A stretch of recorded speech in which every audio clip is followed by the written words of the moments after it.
भगवान वेंकटेश्वर के माथे पर है चोट का निशान, आज भी ढका है सिर, हर शुक्रवार होती है मरहम। सुने आखिर क्या है इसके पीछे का पूरा रहस्य। वेंकटेश्वर एक ऐसे भगवान जिन्होंने लोगों को बचाने और उनकी परेशानियों का निपटारा करने के लिए कलियुग में जन्म लिया था। वेंकटेश्वर को भगवान विष्णु का अवतार भी माना जाता है। भारत के सबसे प्रसिद्ध धार्मिक स्थलों में से एक तिरुपति बालाजी मंदिर की बहुत मान्यता है। इस मंदिर में जुड़ी आस्था, प्यार और रहस्य की वजह से लाखों लोगों की भीड़ यहाँ खींची चली आती है।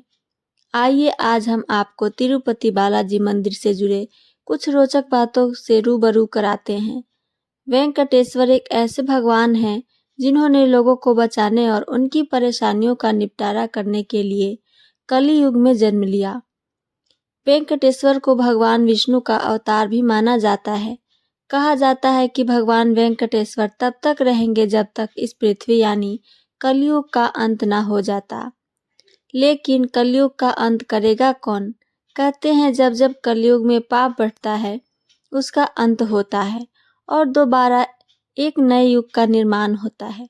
आज सभी ने ये कभी न कभी सुना ही होगा। आइए आज हम बताते हैं ऐसा क्यों कहा जाता है।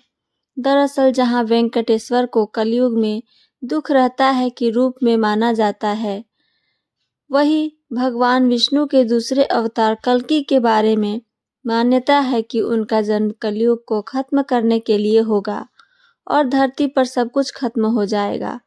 इसलिए तिरुपति बालाजी मंदिर को कलियुग के वैकुंठ और कलियुग प्रत्यक्ष दिव्यम के नाम से भी जाना जाता है। साथ ही भगवान वेंकटेश्वर को कलियुग प्रत्यक्ष दिव्यम, गोविंदा बालाजी और श्रीनिवास नाम से भी जाना जाता है। विश्व प्रसिद्ध तिरुपति बालाजी का मंदिर भारत में आंध्र प्रदेश के चित्तूर जिले तिरुमाला पहाड़ियों की 7वीं चोटी पर स्थापित है। इस चोटी को वेंकटाद्रि के नाम से भी जाना जाता है। यह शेषचलम पहाड़ियों की एक किस्म है। यह 7 पहाड़ियों की एक श्रृंखला है जो ओडिशा के 7 प्रमुख भगवान विष्णु के नाग प्रकट को दर्शाती है। यह मंदिर कई शताब्दी पहले बनाया गया था। मंदिर दक्षिण भारतीय वास्तुकला एवं शिल्पकला का अद्भुत उदाहरण है। कहते हैं कि यह मंदिर 5वीं शताब्दी से भी पहले का है। आज भी तिरुपति बालाजी मंदिर से जुड़ी 2 कहानी सबसे ज्यादा प्रसिद्ध है। वेंकटचल महात्म्य और वराह पुराण। इन दोनों कहानियों से पता चलता है कि तिरुमला की भूमि भगवान विष्णु के अवतार द्वारा व्याप्त थी। भगवान विष्णु का वराह अवतार, आइए सुनते हैं। धरती का उद्धार करने के लिए भगवान विष्णु ने वराह रूप में अवतार लिया था। शास्त्रों के अनुसार भगवान के बैकुंठ धाम में जय और विजय नामक 2 द्वारपाल थे जो वहां भगवान लक्ष्मी नारायण जी की सेवा करते थे। एक बार सनकादि मुनीश्वर जब बैकुंठ धाम में भगवान लक्ष्मी जी और विष्णु जी से मिलने के लिए गए तो जय और विजय के असुरी स्वभाव को देखते हुए उन्होंने उनके साथ उचित व्यवहार नहीं किया, जिस कारण चारों सनकादिक भाइयों ने उन्हें पृथ्वी पर जाकर असुर बनने का श्राप दे दिया। उसी के प्रभाव से दीति के गर्भ से जय और विजय ने जन्म लिया। उसका नाम प्रजापति कश्यप ने हिरण्यकश्यप और हिरण्याक्ष रखा। दोनों भाइयों ने कठिन तपस्या करके ब्रह्मा जी से अलग अलग वरदान पाए। हिरण्यकश्यप ने अनेक शर्तें रखकर ब्रह्मा जी से न मरने का वरदान प्राप्त किया। उसे मारने के लिए भगवान ने नृसिंह अवतार लिया तथा उसे उसके दिए हुए वचन के अनुसार ही मारा।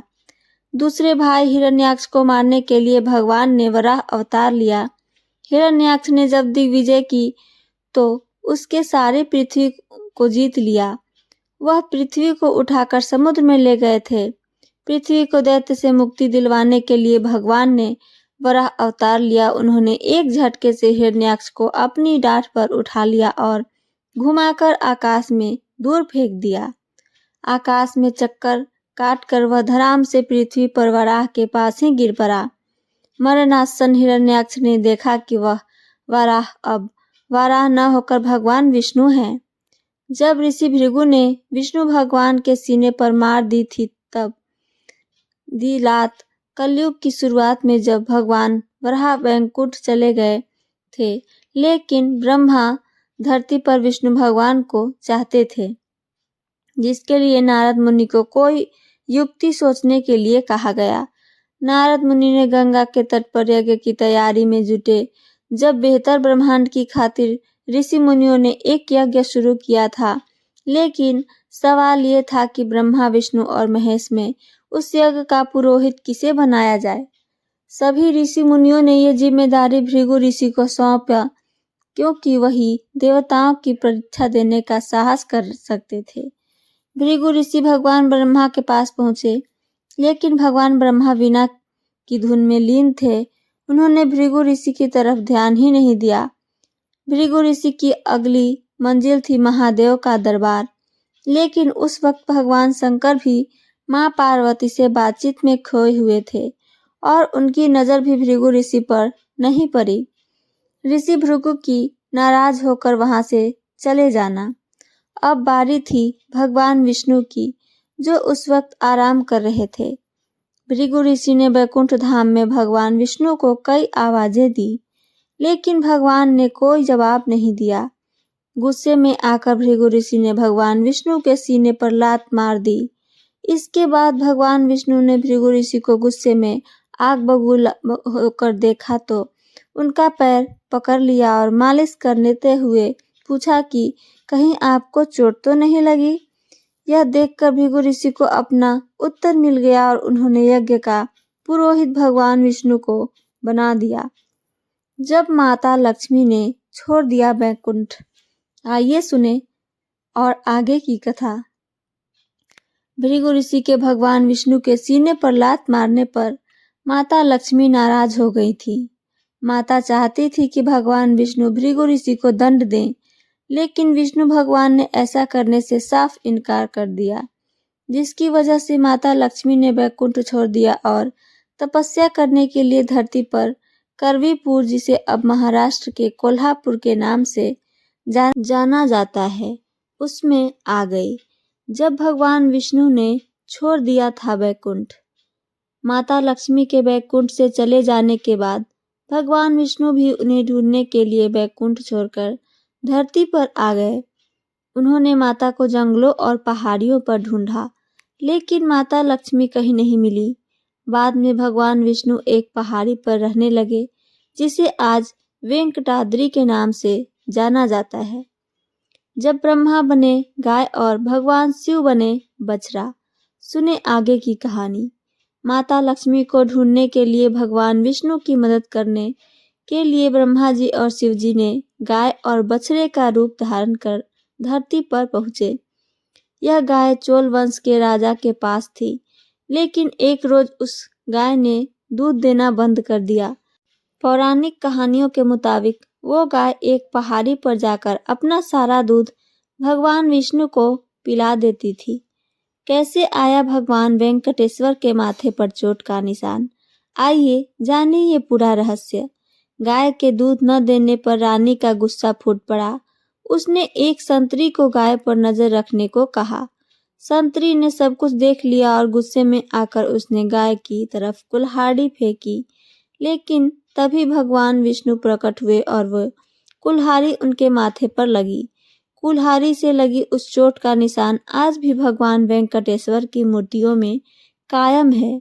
कहते हैं इसलिए तिरुपति बालाजी में मौजूद मूर्ति में भगवान का सिर ढका है।